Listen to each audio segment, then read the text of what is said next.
जी तो जनाब, ये हमारा दूसरा लेक्चर है, पार्ट 2 है ऐसे का। अभी हम तीसरा पढ़ेंगे रिफ्लेक्टिव ऐसे। अब रिफ्लेक्टिव ऐसे क्या होता है, यानी अक्कासी का मजमून, यानी आप किसी चीज़ या किसी हालात का क्या अक्कासी करना चाहते हैं तो आपने कौन सा लिखना होता है ऐसे, रिफ्लेक्टिव ऐसे। एक बात यहाँ समझ लें कि रिफ्लेक्टिव जब भी आप लिखेंगे ना, उसमें आप अपनी क्या करेंगे, अपने हालात को देख के अपना तजुर्बा बताएंगे, अपना तजुर्बा बताएंगे, आप अपना एक्सपीरियंस शेयर करेंगे अपना। उस एक्सपीरियंस शेयर करने को जो ऐसे का टाइप कहा जाता है वो कहा जाता है रिफ्लेक्टिव ऐसे। मैं इस तरह इसको डेफिनेशन अगर या कुछ बात अब इसके बारे में बता दूं आपको तो सिंपल ये कह दें, a reflective essay is a form of writing that encourages the writer to reflect upon a specific experience, event और टॉपिक।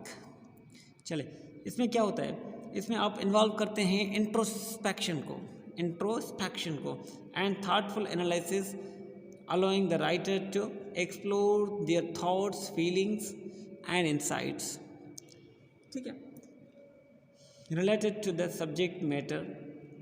आपने जो भी टॉपिक पढ़ा है ना, जो भी टॉपिक पे आप लिखने जा रहे हैं तो आपने उसके बारे में अपनी फीलिंग्स शेयर करनी है, आपकी अपनी थॉट्स क्या है, अपनी आपकी उसकी चीज़ के बारे में आप वो चीज़ करेंगे। जिस तरह मैं आपको सिंपल सा एक मिसाल दे दूं कि चाय पीना सेहत के लिए सही है या गलत है या नुकसानकार है, सेहत के लिए फ़ायदेमंद है या सेहत के लिए नुकसानकार है, तो आपका रिफ्लेक्शन क्या होगा। अगर आप चाय पीते होंगे तो आप कहेंगे नहीं, चाय के बहुत फ़ायदे हैं, चाय नुकसान नहीं है, चाय फ़ायदा है। लेकिन अगर वही मिसाल अगर वो लिखे बंदा, रिफ्लेक्शन दे अपनी उस मिसाल पे कि चाय अच्छी है, फ़ायदेमंद है या नुकसानकार, जो नहीं पीता वो क्या कहेगा, नहीं नहीं चाय तो नुकसानकार है भाई, चाय नहीं पीनी चाहिए। कार चलाना फ़ायदेमंद है या कार चलाना नुकसानकार है एक नए ड्राइवर के लिए, तो आप क्या कहेंगे। अगर आप ड्राइवर हैं खुद तो आप अपने रिफ्लेक्शन देंगे, भाई कार चलाना आसान है लेकिन बहुत मुश्किल भी है। क्यों? क्योंकि उसमें जान का खतरा होता है, ये होता है, आप एक्सीडेंट कर सकते हैं, ये कर सकते हैं। मतलब चलें, दूसरा कोई करेगा उसी बात को तो वो कहेगा नहीं भाई कार चलाना तो बहुत आसान है, कोई मसला नहीं है, आप कार चलाना तो बहुत फ़ायदेमंद चीज़ है, आप करें। क्यों नहीं कर सकते आप करना चाहें करें, क्योंकि बहुत फ़ायदेमंद है आपके लिए, ये है वो है।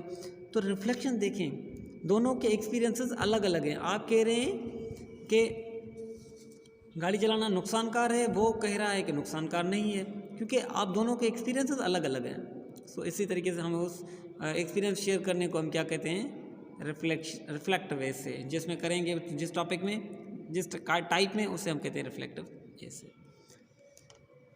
चलें, उसके बाद अगर मैं कह दूँ इस ऐसे में हम क्या करते हैं, इस ऐसे में हम क्या करते हैं, रिफ्लेक्शन देते हैं, अपना रिफ्लेक्शन देते हैं। रिफ्लेक्शन यानी योर ओन व्यूज़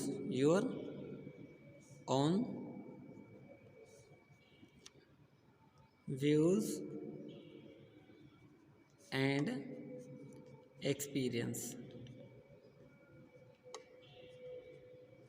तो ऐसे कहते हैं हम रिफ्लेक्टिव ऐसे। अभी इसमें क्या होता है, सेल्फ एक्सप्रेशन होती है, इसमें आप सेल्फ एक्सप्रेशन देते हैं, सेल्फ एक्सप्रेशन बताते हैं, और क्रिटिकल थिंकिंग आपका यहाँ साथ देती है, क्रिटिकल थिंकिंग कि किस तरह आपने, मतलब आप जब कार चलाना सीख रहे थे, अभी आप बता रहे हैं लोगों को कार चलाना सही नहीं है। क्यों सही नहीं है? क्योंकि आप अपने एक्सपीरियंस बताएंगे। मैं पैदल कार चला रहा था, उसमें मेरा बड़ा एक्सीडेंट हुआ था और जितने देर में हॉस्पिटल में था, तकरीबन 6-7 घंटे में हॉस्पिटल में था। तो ये क्रिटिकल थिंकिंग आपकी वहाँ बात को बढ़ाने में साथ दे देती थी और अपना एक्सपीरियंस शेयर करने में आपका साथ देती है। तो ये होता है आपका रिफ्लेक्टिव ऐसे। इसके भी 3 पार्ट्स होते हैं, introduction, body and conclusion. Standard 5 paragraph होंगे, उससे ज़्यादा आप जितने लिखना चाहें वो आप लिख सकते हैं, आपकी मर्ज़ी है। उसके बाद आप आ जाएं चौथे नंबर पे, एनालिटिकल ऐसे। एनालिटिकल ऐसे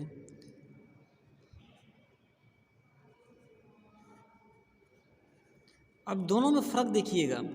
कमाल का फ़र्क है, बस है छोटा सा लेकिन कमाल का है। एनालिटिकल ऐसे में क्या होता है, आप एनालिसिस पेश कर रहे होते हैं, आप एनालिसिस पेश कर रहे होते हैं, यानी आप तज्जिया कर रहे होते हैं, तज्जिया करना, आप तज्जिया करेंगे यहाँ, ठीक है। आप यहाँ तज्जिया करेंगे, किसी भी किन दो हालात आपको दिए गए हैं, आप उन हालातों का क्या करेंगे, तज्जिया करेंगे।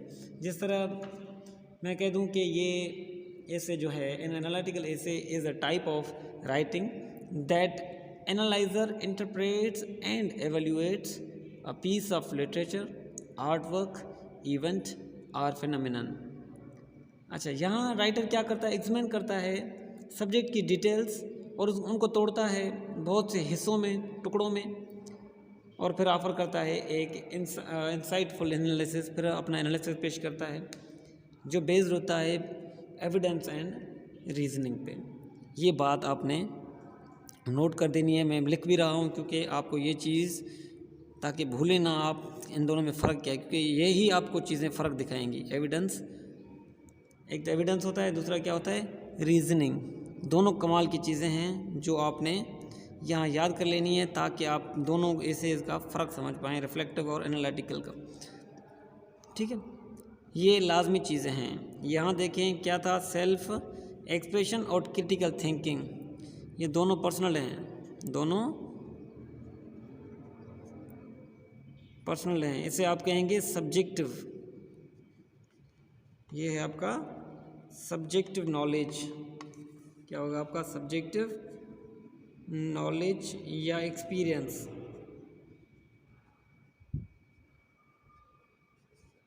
ठीक है।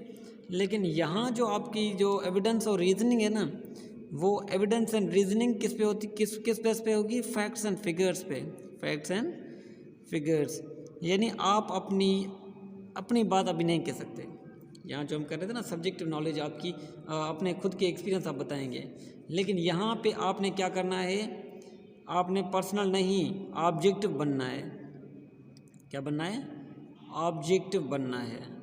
ऑब्जेक्टिव क्या होता है, जो पर्सनल ना हो, यानी कि नॉन सब्जेक्टिव। यहाँ आपने इस्तेमाल करनी है ऑब्जेक्टिव लैंग्वेज या ऑब्जेक्टिव नॉलेज या एक्सपीरियंस।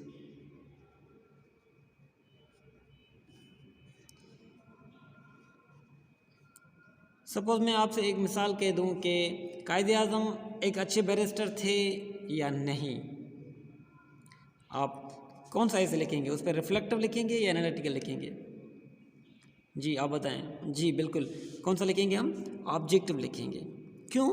क्योंकि हम कायदे आज़म से मिले ही नहीं थे, हमने कायदे आज़म को देखा ही नहीं था, इसीलिए हमें उसका एक्सपीरियंस नहीं है, खुद का एक्सपीरियंस हमारा नहीं है। इसीलिए हम क्या करेंगे, ऑब्जेक्टिव जो किताबों से पढ़ा होगा हमने, वही हम इस ऐसे के टाइप में लिखेंगे, क्योंकि हमने फैक्ट एंड फिगर देना है ना, हमने फैक्ट एंड फिगर देना है ना। जब फैक्ट एंड फिगर देने होंगे आपको कायदे आज़म के बारे में, तो ये आपको कहलाएगा कि एनालिटिकल ऐसे आप लिख रहे हैं, क्योंकि आप एविडेंस भी देंगे, रीजनिंग देंगे, और उस किताब का कोई हवाला दे देंगे या कोई कोटेशन दे देंगे या कोई बात बता देंगे, ताकि आपकी बात परफेक्ट हो जाए।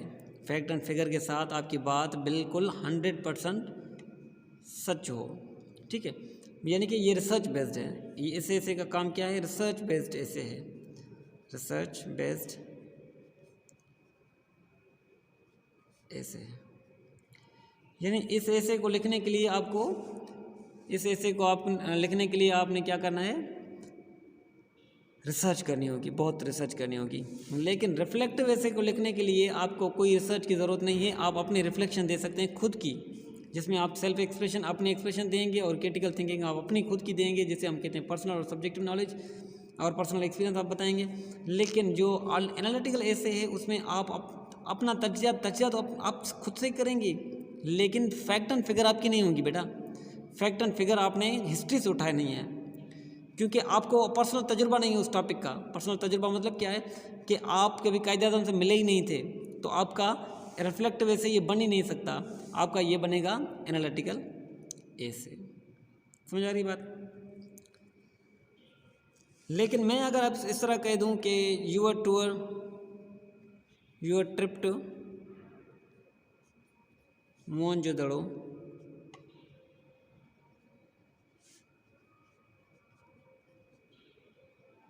Share your own experience. Here you can share your own experience, क्योंकि आप मोहनजोदड़ो खुद गए थे। लेकिन आपको अगर इस तरह कहा जाए कि मोहनजोदड़ो के लोगों का रहन कहन का तरीका बताएं, तो आप नहीं बता सकते, क्योंकि ये रिफ्लेक्टिव ऐसे नहीं होगा, क्योंकि आपने लोगों को वहाँ देखा ही नहीं। आपने तो जगहें देखी, माउंट्स देखे और माउंट्स देखे, लेकिन आप लोगों से वहाँ नहीं मिल पाए जो बहुत साल पहले मर गए। तो अगर आप उसके बारे में ऐसे लिखने जा रहे हैं, लोगों के बारे में, लोगों के बिहेवियर के बारे में, तो आपने क्या कौन सा ऐसे लिखना है? एनालिटिकल ऐसे लिखना है, क्योंकि आपने हिस्ट्री से उठाना है कि हिस्ट्री में एविडेंस उसके क्या हैं और रीजनिंग क्या है। ठीक है, तो इन दोनों का बहुत एक दूसरे से सिमिलरिटीज़ भी हैं, लेकिन डिससिमिलरिटीज़ भी बहुत हैं। ठीक है, तो डिससिमिलरिटीज़ दोनों ये समझ लें कि सेल्फ एक्सप्रेशन ये और क्रिटिकल थिंकिंग रिफ्लेक्टिव में करते हैं, अपना एक्सपीरियंस शेयर करते हैं यहाँ। लेकिन यहाँ हम अपना एक्सपीरियंस कभी नहीं शेयर कर सकते, क्योंकि हमें एविडेंस और रीजनिंग चाहिए। उसके लिए हमें फैक्ट्स एंड फिगर्स चाहिए, जो आपने कहाँ से पढ़नी है? बुक से, मैगजीन से और हिस्टोरिकल इंसाइक्लोपीडियाज से।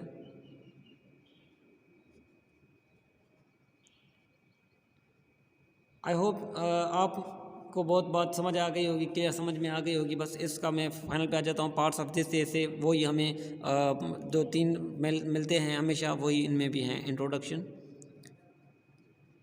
Body and conclusion. ठीक है, पहला, दूसरा, तीसरा। इसमें भी स्टैंडर्ड यानी कि आपके कम से कम आपके 5 पैराग्राफ होंगे, कम से कम आपके 5 पैराग्राफ होंगे, मिनिमम 5 पैराग्राफ होने चाहिए हर एसे में, हर किसी एसे में। लेकिन उससे ज़्यादा हो, 20 भी हो सकते हैं, 30 भी हो सकते हैं, 40 भी हो सकते हैं। जैसे CSS ऐसे लिखते हैं, उसमें क्या होता है, 40 पैराग्राफ होते हैं। सो लाइक दैट कि आपने इंट्रोडक्शन, बॉडी और कंक्लूजन देखना। स्टैंडर्ड 5 हैं, बाकी उनसे ज़्यादा आप जितने करना चाहें वो आपकी मर्जी है। चलिए, हम अगले लेक्चर्स में पढ़ेंगे इंट्रोडक्शन कैसे लिखते हैं और कैसे लिखना चाहिए, और कितने आपके उसके टाइप्स हैं इंट्रोडक्शन लिखने के। Ways to write introduction.